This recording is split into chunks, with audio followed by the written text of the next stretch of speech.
নির্বাচনের পর জামাত ইসলামের সঙ্গে ঐক্য সরকার গঠনের প্রস্তাব নাকচ করে দিয়েছেন বিএনপি চেয়ারম্যান তারেক রহমান। একই সঙ্গে তার দল এককভাবে নির্বাচনের জয়ের ব্যাপারে আত্মবিশ্বাসী বলেও জানান তিনি।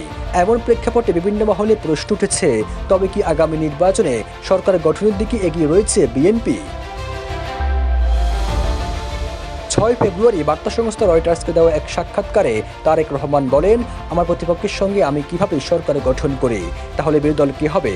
তিনি বলেন, আমি জানি না তারা কতটি আসন পাবে, তবে তারা যদি বিরোধী দল হয় তাহলে আমি আশা করি তাদেরকে ভালো বিরোধী দল হিসেবে পাবো। তবে নির্বাচনে বিএনপি কত আসনে জয় পেতে পারে সে সংখ্যা বলতে চাননি তারেক রহমান। তিনি বলেন, আমরা আত্মবিশ্বাসী, সরকার গঠনের জন্য পর্যাপ্ত সংখ্যক আসন আমাদের থাকবে।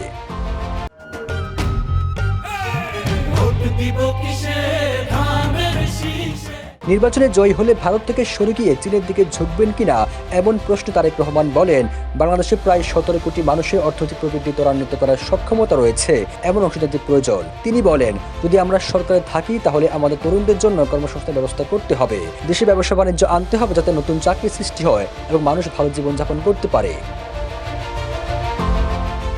শেখ হাসিনা কিংবা আওয়ামী লীগ বিদেশ থেকে ফিরে এসে রাজনীতিতে যুক্ত হতে পারবেন কিনা এই প্রশ্নের জবাবে তারেক রহমান বলেন, যদি দেশের মানুষ কাউকে গ্রহণ করে, যদি মানুষ তাদেরকে স্বাগত জানায়, তাহলে তারা এই দেশে রাজনীতি করবে।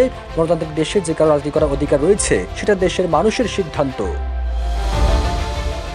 সবুজ আলম, নিউজ ডেস্ক, ইত্তেফাক।